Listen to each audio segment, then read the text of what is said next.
Paras Chhabra porn star नहीं actor बनना चाहता हूँ और अपनी गुड फ्रेंड माहिरा शर्मा के साथ शादी करना चाहता हूँ। जी हाँ, बिग बॉस 13 में नजर आए पारस फिलहाल कुछ म्यूजिक वीडियोस में ही नजर आए हैं।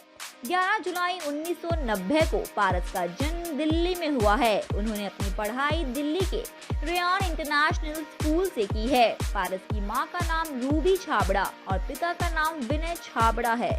बिग बॉस में पारस ने बताया था कि जब वो 3 साल के थे उनके पिता का निधन हो गया था, जिसके बाद उनकी मां ने ही उनकी परवरिश की। पारस अपनी मां के साथ रहते हैं। पिता के निधन के बाद पारस को अपनी पढ़ाई बीच में ही छोड़नी पड़ी। 11वीं के बाद उन्होंने मॉडलिंग में हाथ आजमाया और जल्द ही उन्हें एक फोटोशूट का ऑफर मिला। पारस ने अपनी टीवी करियर की शुरुआत साल 2012 में MTV पर प्रसारित शो स्प्लिट्सविला 5 से की थी। वो इस शो के विजेता रहे थे। इसके बाद पारस की किस्मत खुल गई और वो अन्य शो में भी नजर आने लगे। स्प्लिट्सविला के बाद पारस चैनल V और एक सीरियल में सारा खान के साथ दिखे। 2015 में पारस ने एक बार फिर से स्प्लिट्सविला में हिस्सा लिया।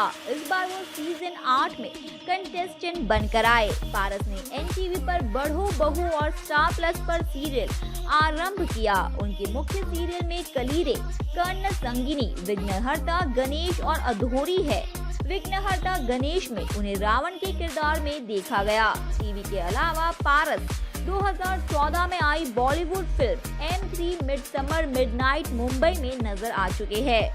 ब्रजभूषण द्वारा निर्देशित इस फिल्म में पारस छाबड़ा ने मुख्य भूमिका निभाई थी। फैंस को अभी भी इंतजार है कि कब पारस किसी शो या फिल्म में नजर आएंगे। पारस को भी इसका इंतजार है, लेकिन उन्हें इस बात का दुख है कि बोल्ड शोज ऑफर किए जा रहे हैं। पारस ने इसका खुलासा किया। पारस ने बताया कि वे OTT प्लेटफॉर्म पर काम करना चाहते हैं, पर उन्हें बोल्ड कंटेंट वाले शोज ऑफर हो रही है जिन्हें वे रिजेक्ट कर चुके हैं। पारस ने कहा, भले ही किसी भी प्लेटफॉर्म पर इस तरह के सीन्स को लेकर कोई सीमा न हो, लेकिन मेरी अपनी सीमाएं हैं। हाल ही मुझे कई ऐसे शोज ऑफर किए गए जिनमें मुझे हद से ज्यादा बोल्ड और इंटीमेट होने की जरूरत थी।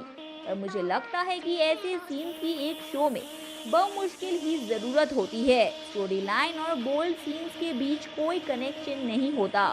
उन्हें शो में सिर्फ बज क्रिएट करने के लिए डाला जाता है, सिर्फ चर्चा हो इसीलिए डाला जाता है। पारस ने आगे कहा, बोल्ड होने के चक्कर में मेकर्स आजकल एक्टर और एक्ट्रेसेस का सब कुछ दिखा रहे हैं। मैं पॉर्न स्टार नहीं एक्टर बनना चाहता हूँ। प्रोफेशनल फ्रंट की बात करें तो पारस कुछ वक्त पहले रुबीना दिलेक के साथ एक म्यूजिक वीडियो में नजर आए थे। बिग बॉस 13 के बाद उन्होंने शहनाज गिल के साथ स्वयंवर शो मुझसे शादी करोगे किया था। को कंटेस्टेंट माहिरा शर्मा के साथ भी पारस कई म्यूजिक वीडियोस में दिखे। बिग बॉस के घर में पारस और माहिरा की दोस्ती ने खूब चर्चा बटोरी थी। अब पारस माहिरा के साथ शादी करना चाहते हैं। पारस बोल, मैं माहिरा शर्मा से शादी करना चाहता हूँ। वह बहुत ही खूबसूरत है और मेरी अच्छी दोस्त भी। बल्कि मोहाली में हमने माहिरा की बिल्डिंग में ही एक नया घर भी खरीदा है। हम दोनों ज्यादातर वक्त साथ ही बिताते हैं, खाना भी साथ ही खाते हैं। क्योंकि मेरी मम्मी भी मेरे साथ ही रहती है, इसीलिए माहिरा की मम्मी और मेरी मम्मी एक दूसरे के काफी क्लोज हो गई है। वे दोनों साथ में शॉपिंग भी जाती है। हम दोनों का रिश्ता बहुत अच्छा हो गया है। हम चाहते हैं कि हमारा रिलेशनशिप नेचुरल तरीके से आगे बढ़े। पारस बिग बॉस 13 में आने के बाद काफी लोकप्रिय हो गए थे। शो के दौरान वे माहिरा शर्मा के साथ उनके लिंकअप के तार जुड़े थे। पारस इन दिनों माहिरा और उनकी मां के साथ टाइम स्पेंड कर रही है। इसी बीच पारस का एक इंटरव्यू सामने आया है। एक मशहूर वेबसाइट को दिए इंटरव्यू में पारस ने माहिरा के बॉन्ड पर कहा, बेशक मैं अब भी माहिरा से शादी करना चाहता हूँ। वह एक खूबसूरत लड़की है और वह बहुत अच्छी लड़की है। मैंने मोहाली में उसकी बिल्डिंग में एक नया घर भी खरीदा है। ज्यादातर समय हम साथ बिताते हैं, हम साथ खाते हैं।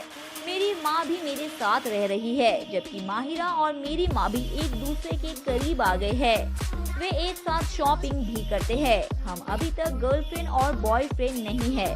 हमारी बॉन्डिंग बहुत बहुत अच्छी है। हम चाहते हैं कि हमारे संबंधों की राह आगे बढ़े। उन्होंने अपनी एक्स गर्लफ्रेंड आकांक्षा पुरी के बारे में भी बात की। दरअसल बिग बॉस शो के दौरान पारस ने कहा था कि आकांक्षा के साथ उनका रिश्ता खत्म हो गया है। हालांकि आकांक्षा ने कहा कि ऐसा कुछ नहीं है।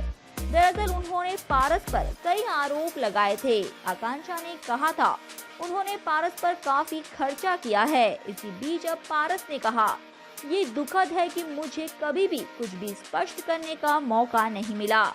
उन्होंने आगे कहा आकांक्षा द्वारा लगाए गए आरोप की वह मेरे महंगे कपड़े और अन्य चीजों पर खर्च कर रही थी सच नहीं था। आकांक्षा मेरा आर्थिक रूप से ख्याल नहीं रख रही थी। मैं 2 शो कर रहा था तो मेरे पास पैसे कैसे नहीं हो सकते। मैं उसके साथ नहीं रह रहा था, इसलिए ब्रेकअप के बाद मिलने का कोई मतलब नहीं था। दोस्तों आज के लिए बस इतना ही। मैं पायल फिर लौटूंगी ऐसे ही स्पेशल सेगमेंट्स लेकर। तब तक के लिए अलविदा दोस्तों, अपना ख्याल रखिए, सुरक्षित रहिए और हमारे चैनल चेली मिर्च मसाला को लाइक शेयर सब्सक्राइब करना ना भूले।